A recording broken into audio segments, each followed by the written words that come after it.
Good morning, I'm Brian Ida, and together with my wife Rosalind, we have the honor to lead the Santa Clara sector.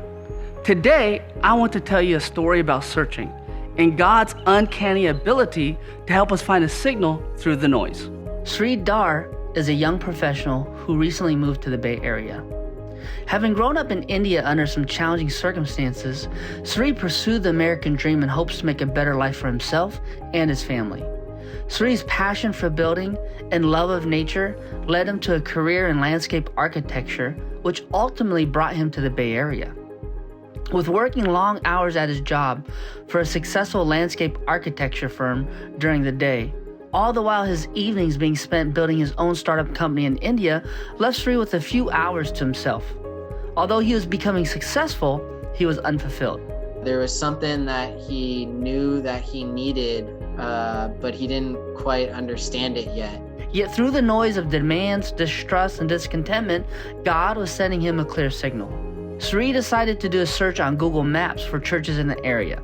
Having read reviews about the Bay Area Christian Church being a diverse place with friendly people, he decided to visit our in-person services at the Common Grounds building in Sunnyvale.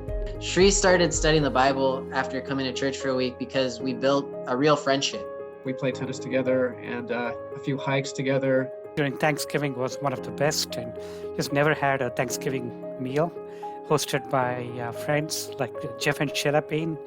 That was, they just blew it out of the water. Sri made connections and spent time in relationships that week. He knew that God had brought him here and started studying the Bible the following week. He knew there was something missing in his relationship with God. Like, he listens to Christian music and would listen to the audio Bible while working all day, but there was not really a connection to God. Like there was no depth to it. There was a knowing or understanding in some regard, but there wasn't really like a personal relationship. Through the Bible studies, Sri learned what was happening in his relationships and gained the faith and relationship with God to break the unhealthy patterns that had affected him. So it was cool to see Sri go from someone who was really mistrustful and prideful to someone who was willing to take input about anything and to have lots of conversations about it. 3.5 months after visiting church for the first time, Sri was baptized on January 31st, 2021. Through this process, the relationships of those who were involved in doing Bible studies with Sri have transformed into best friendships. Sri's story is a story about searching. God knows what we are searching for, and He has a way of helping us to find His signal through the noise.